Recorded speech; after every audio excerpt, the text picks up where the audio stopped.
Hello. അപ്പോൾ scroll ചെയ്ത് പോകുന്നതിന് മുന്നേ ഞാൻ പറയുന്ന ഒരു കാര്യം നിങ്ങൾക്ക് റിലേറ്റബിൾ ആണോ എന്ന് നോക്കണം.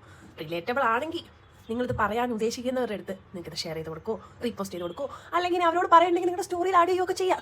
അപ്പോൾ എന്താണെന്ന് വെച്ചാൽ അങ്ങനെ ഒരു കാര്യമില്ലാണ്ട് വെറുതെ ഇരിക്കണം എൻ്റെ അടുത്ത് വന്നിട്ട് നിങ്ങളിങ്ങനെ വെറുതെ ചൊറിഞ്ഞ് മാന്തി വരുമ്പോൾ ഞാൻ എന്തെങ്കിലുമൊക്കെ തിരിച്ചു അറിയില്ലേ? അതെന്തുകൊണ്ടാണെന്നറിയോ?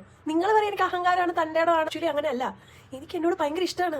എനിക്ക് ഏറ്റവും ഇഷ്ടപ്പെട്ട ഒരാൾ ആരെങ്കിലും പറഞ്ഞാൽ എനിക്ക് പിന്താട്ടിരിക്കാൻ ബുദ്ധിമുട്ടാണ്. അതുകൊണ്ട് അല്ലാണ്ട് എൻ്റെ അഹങ്കാരം കൊണ്ടല്ല. ഓവർ തിങ്കിങ്, മൂഡ് സ്വിങ്, അത് ഇതെന്നൊക്കെ പറഞ്ഞ് കഷ്ടപ്പെട്ട് നടക്കുന്ന എൻ്റെ പാവ മനസ്സിനെ ഞാനിങ്ങനെ പൊന്നെ പോലെ കൊണ്ടു നടക്കുമ്പോൾ നിങ്ങൾ എന്തെങ്കിലുമൊക്കെ വന്ന് പറഞ്ഞിട്ട് ഞാനിങ്ങനെ വിട്ടാതിരിക്കും. എനിക്ക് ഏറ്റവും ഇഷ്ടപ്പെട്ട എനിക്ക് വേണ്ടി എനിക്ക് സംസാരിക്കണ്ടേ? ഇപ്പൊ നിങ്ങളുടെ അച്ഛനമാരെല്ലാം പറഞ്ഞ് നിങ്ങൾ ചോദിക്കില്ലേ? അതുപോലെ തന്നെ എനിക്ക് എന്നോട് ഇഷ്ടം എന്ന് പറഞ്ഞ് ഞാൻ ചോദിക്കും. അപ്പൊ നിങ്ങളുടെ കയ്യിലിരിപ്പിനും നാക്കിലിരിപ്പിനും അനുസരിച്ചിട്ട് ഞാൻ പറഞ്ഞു പോയാൽ അത് സ്വാഭാവികമല്ലേ? അതെങ്ങനെ എന്റെ അഹങ്കാരമാകും? അപ്പൊ നിങ്ങൾ വെറുതെ വീട്ടിൽ ഇരിക്കണം എൻ്റെ അച്ഛനെയും വിളിച്ചിട്ട് ഇങ്ങനെയാണോ മോളെ വളർത്തിയേക്കണേ എന്ന് ചോദിച്ചിട്ടുണ്ടെങ്കിൽ അവരെന്നെ 24 വയസ്സ് വരെ വളർത്തിയിട്ടുള്ളൂ.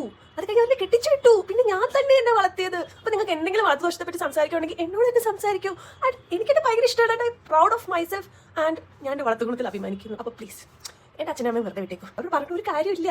വെറുതെ ഇങ്ങനെ അവരെ പോയി പറഞ്ഞു അവരുടെ വളർത്തുദോഷം എന്ന് പറഞ്ഞ് എന്തിനാ വെറുതെ അതിനും എൻ്റെ വായിരിക്കുന്നത് കേൾക്കുന്നത് അല്ലേ? അപ്പോൾ ഓക്കെ, ബൈ.